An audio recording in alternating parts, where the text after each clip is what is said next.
Uh, Good morning, ladies and gentlemen. This is Dr. Froilan D. Mobo from the Philippine Merchant Marine Academy, the Assistant Director for the Department of Research and Development and Extension. At the same time, also the Editor-in-Chief of the International Journal of Multidisciplinary Applied Business and Education. Uh, that.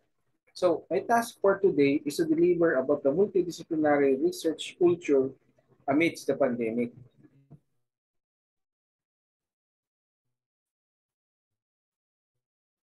So during the pandemic crisis, a lot of educators and scholars felt devastated because they thought that they could not continue with their academic and scholarly work because of the uh, abrupt pandemic crisis.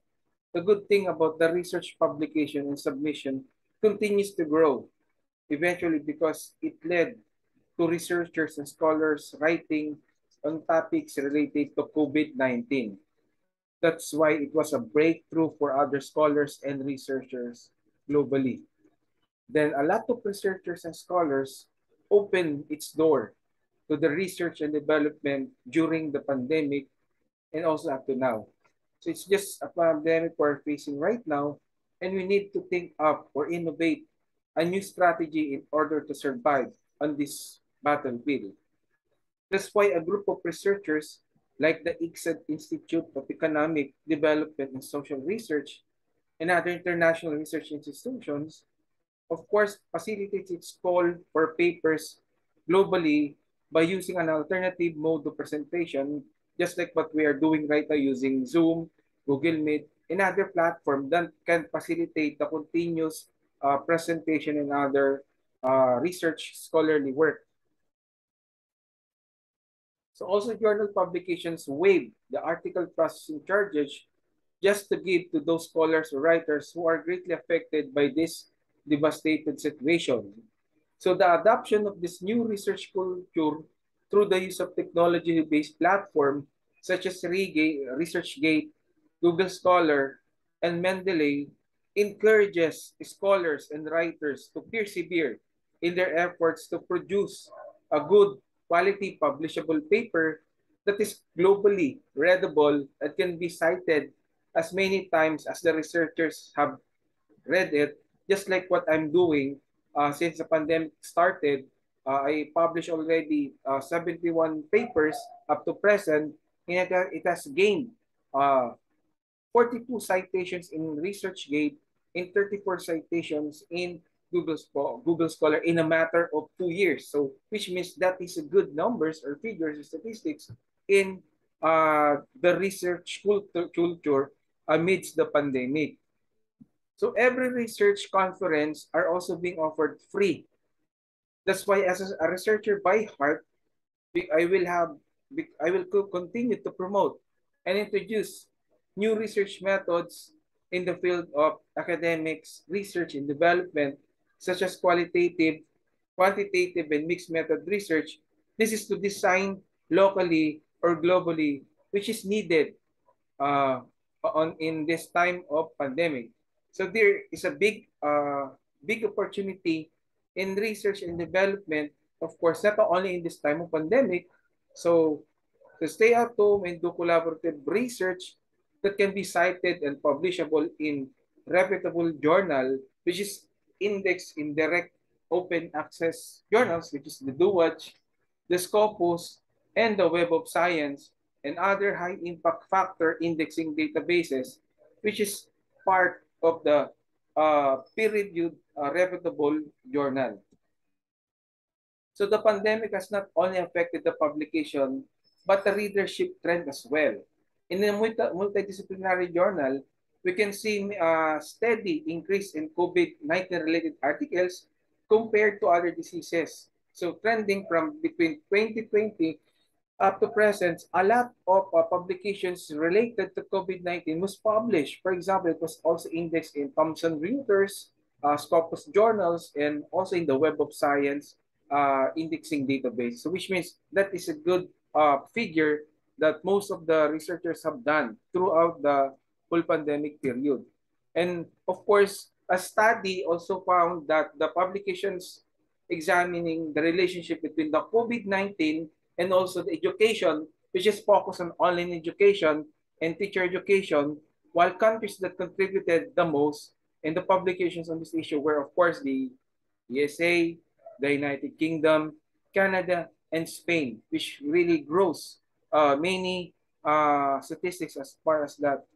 So another study showed that they had focused largely on remote distance learning, but had also covered a wider spectrum of issues in relation to teaching and learning, which give emphasis to that of technologies for teaching and learning assessment, and of course, their capacity as a teacher. And this is to institutionalize the preparedness in this time of pandemic in regarding the research and development and also with publication.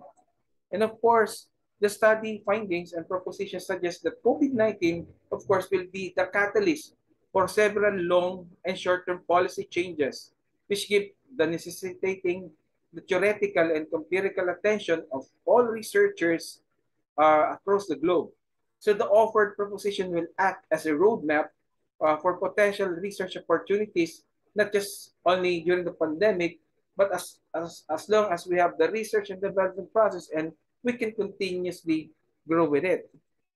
So the most publications which are been read in most countries or which was published is mostly in America and China.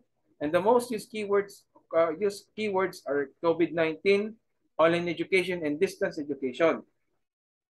Then the most cited authors are the following. Of course, we have Chen, Kong, Peng, and Yang. They are the most popular, most cited authors during, of course, the start of the pandemic and up to the present. And finally, it has been observed that the highly cited journals really more being sustainable enough. So the total number of papers that were captured by the search criteria, for example, in Google Scholar, ResearchGate, was around 10,685. They were included on the website, for example, in the Google Scholar and ResearchGate.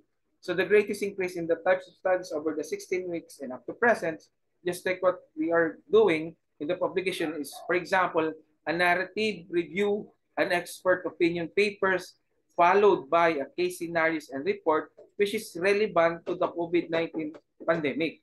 So the least published types of studies were meta-analysis, systematic reviews, and randomized control trials.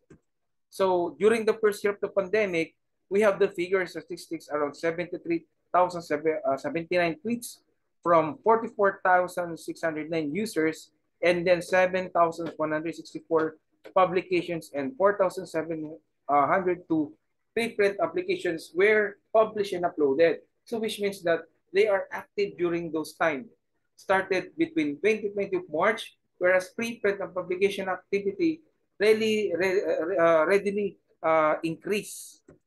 So on the horizon, of course, libraries and other virtual libraries have been the gateways to relevant informations and knowledge for conducting research and publications, and of course, the development on related subject areas during the pandemic. So the library information services started to gain importance by providing researchers the opportunity to explore, of course, in the medical and scientific research while preventing or battling this disease. So as you read the figures on the screen, these are the figures showing between the first week of January and up to present. This is the statistics ranking. So we have rank one is the United States, which has around 26,716 publications. So which means that it is really favorable for all the researchers and authors and scholars to publish their papers, of course, in reputable peer-reviewed journal. That's why COVID-19 research article, the sharing of this topic is seen as the poster child for open science. And the pandemic held up as the turning point for open science to be known globally. Yet the report finds that this has only partly been realized because it makes a series of key recommendations, three of which focus on opening up data, encouraging preprint, and strengthening collaboration across the scholarly communications ecosystem, which is, it gives emphasis that uh, the industry of research and publications and even the preprint has really grown up. It didn't stop. As if you're seen on the screen, these are the popular file server for the research papers, which can be uploaded so that it can be cited.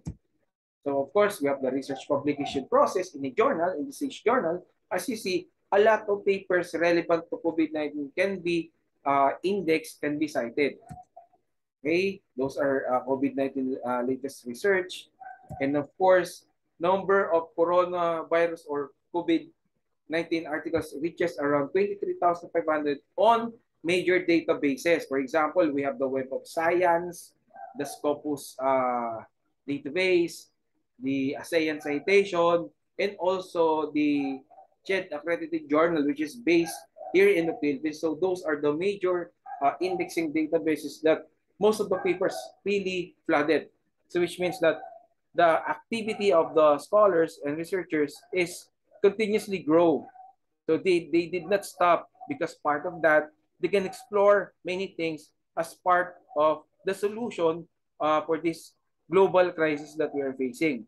It was in the online repository, which is very well known, for example, the SSRN, the scientists, all papers can be uploaded as part of the preprint and can later or can be accessed by users or authors that can they cite it as part of their supporting support, documentation or justification for their research, for their study. So we have the preprint, we have the statistics as you see on the screen. It figure out that these are the most widely accepted, published on preprint or in the journal databases. So the increase of citation continues to grow. That's just like what I mentioned to you, that my paper has already gained 42 citations in ResearchGate and 34 citations in Google Scholar. So that is almost for a matter of 2 years. So which means that that is really a good sign. So in my ResearchGate, as you see on the screen, that it has already a 42 citations and it has already a 3 high impact factor. Okay. So I have this Google Scholar profile. You can see on the screen that I have mainly also citations. I have 34. And that would be all for today. So thank you for inviting me for this for the first Pedagogica International Conference, which focuses on the trends of research and development in different sectoral areas. So that would be all. So this is again Dr. Froilan Dimobo from the Republic of the Philippines saying always stay safe and God bless everyone. Thank you and good day.